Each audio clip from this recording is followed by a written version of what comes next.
Welcome back. Welcome back to Sunrise. Now, the fourth phase of the single-use plastic ban took effect on July 1.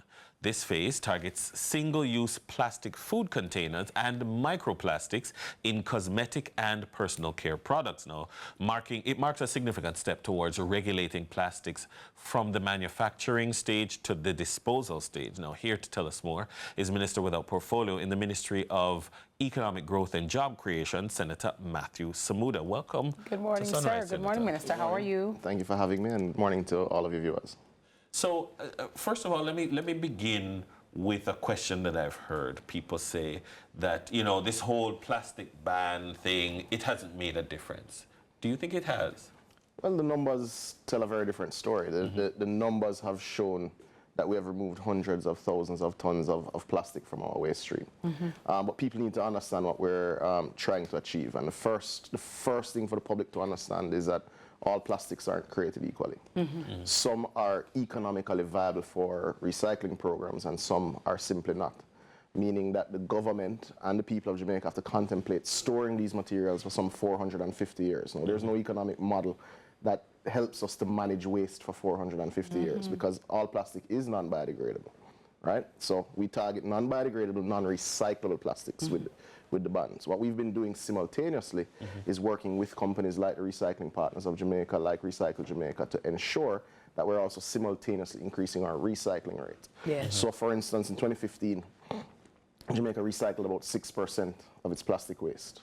As at last month, we went above 35% in terms of all bottles produced in the country, going back into the recycling phase. Now, 70% is a global target. We expect to be there in 2 to 2.5 years, reaching that 70% limit. But that's for things that can be recycled, that get exported, that get reused. We've taken several other streams of effort where we said, you know, microbead plastics can't be recycled. Lunch boxes, because they're contaminated, can't be recycled in that way. So we've said we're going to remove these from the waste stream because there is nothing to do with them at that stage. Right. So in this phase, these particular plastics, again, not all are created equal, these particular plastics, tell us like some of the things that we commonly would see that falls under this. So the microplastics are the one that I think generally is easiest to accept for most citizens. So you have many personal care products, so face scrubs, deodorants, all sorts of things that have these these microbeads added. So those are bad, Minister?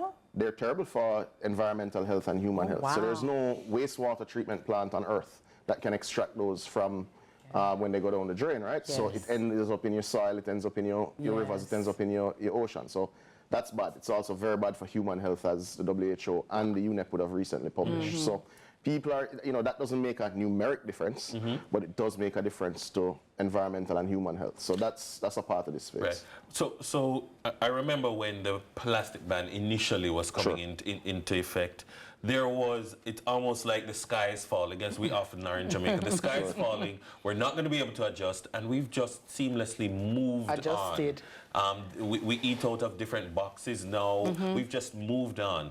Are there concerns that in this phase that it's going to pose a problem for manufacturers, for importers, etc.? So nothing in this phase is manufactured in Jamaica. Okay. So the first thing for citizens also to understand, or the second thing rather for citizens to understand, this doesn't affect the manufacturing sector at all.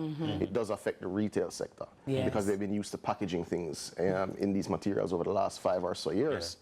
But that was never the intent of the policy. So in many ways, this is phase 3.5 because it corrects a policy gap. So when the first phase came in where we dealt with styrofoam, there was a wave of paper-based alternatives for about 9 months on the market. Then, you know, as capital often does, it sees that there's a gap in the policy and began to bring in PET lunch boxes, which wasn't the intention. It was never to replace polystyrene with plastic.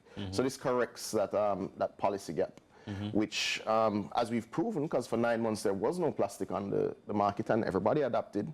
Few complaints here or there, but everybody adapted and things were fine. The most common complaint I would get during that phase and even now is, what about the gravy?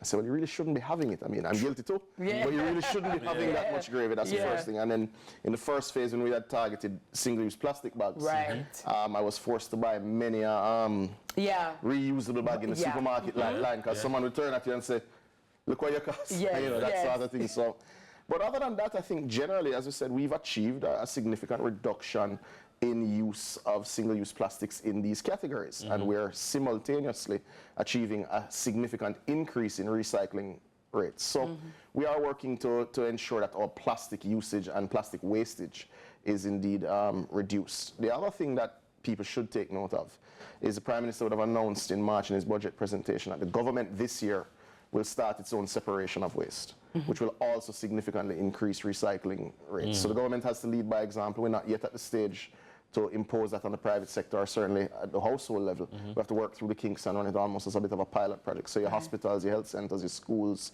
tax offices, etc., will start later this year to separate their waste. Okay, great. I like that. Moving forward, as minister with responsibility not just for water, but you are the de facto environmentalist from childhood. Yes. Tell me, are we moving successfully in the right direction in terms of real green policies that you would see in the developed world? We're ahead of in some categories of the developed world in policy. Where we have some significant work to do is on the implementation side. And you know, we're an ambitious country, so even in our policies, many of them are more progressive than many European states. But the implementation requires an investment, and it requires a national commitment. So I think we have a bit of work to do over the next 18 months or so to build this national coalition of persons that want to see what we're putting on paper actually come to life. Because ultimately, you know, Jamaica is a blessed country, but we can't afford to squander that blessing by wreaking havoc on our natural environment. You know, if we look at the structure of the economy and we look at the role that something like tourism plays, that something like agriculture plays, if you think of it in the tourism context, you have beach tourism, you have entertainment tourism, you have sports tourism. You have ecotourism too. But you don't have garbage tourism. So we have to manage ourselves in a particular manner. Agriculture is critical to our nation, and we can't wreck our land in a manner that doesn't, you know, maintain soil quality, maintain air quality. And also with climate change, Minister, and all of that and its effects on, you know, with Beryl the other day, and there are others there too, we have to be very cognizant of these things and put things in place to mitigate same. And climate change is here. Yes. It's, you know, it's not a future concept. Ultimately, our weather patterns have already changed. Yeah. Unfortunately, much of what has caused the climate change isn't done by Jamaicans, but Jamaicans will have to adapt if we're to maintain our way of life. And that's going to be challenging for us. 70% of our population live within 5 kilometers of the sea.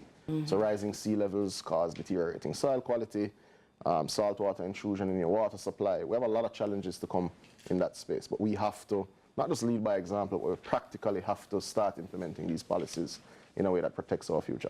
Well, we definitely support that, Minister, and we'll do our part in advancing the welfare of the whole human race. Our very special guest this morning, Senator Matthew Samuda, Minister without portfolio in the Ministry of Economic Growth and Job Creation. After this break, it's over to Nathan for Sunrise Fan Central Paris Podium. Stick and stay right here. It's Sunrise.